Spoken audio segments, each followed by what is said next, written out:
বগুড়ার লোক নোয়াখালীর মতো হতে পারবে না।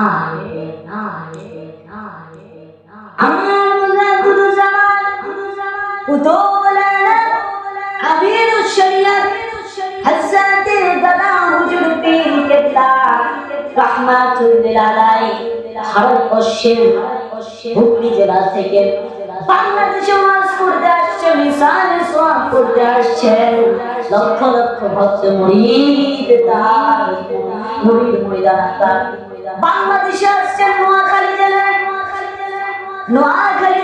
ছড়িয়ে গেল ভারতবর্ষ থেকে যেন একজন হকানি রব্বানি আল্লাহ নিয়ে আসছে।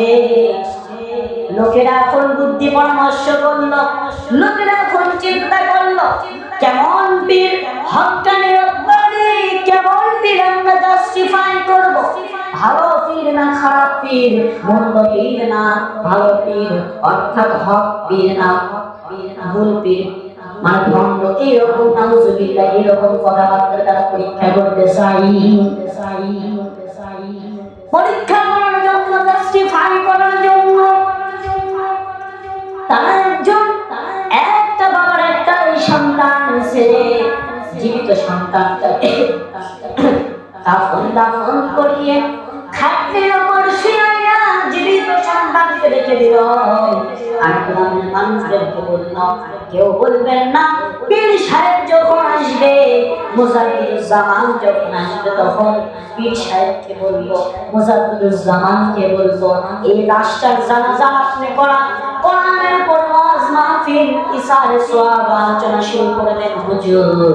এই কথা যদি বললেন, গ্রামের লোকগুলো বললেন, এর মধ্যে আমার সংক্ষেপ করে দিলাম অনেক বড় কাহিনী, বড় কথা।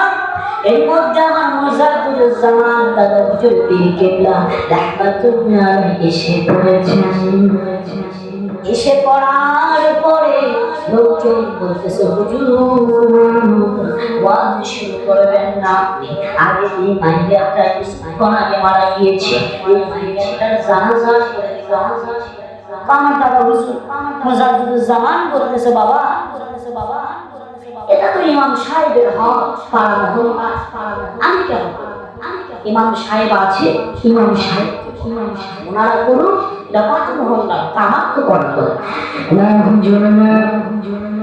এই কথা বললে চলবে না হুজুর, মনে বড় আশা আপনি আসবেন বলে জানাজা আমরা করাবো, এই চিন্তা করে মাইয়াটাকে রেখে হুজুর আপনি জানাজাটা করিয়ে দিন হুজুর।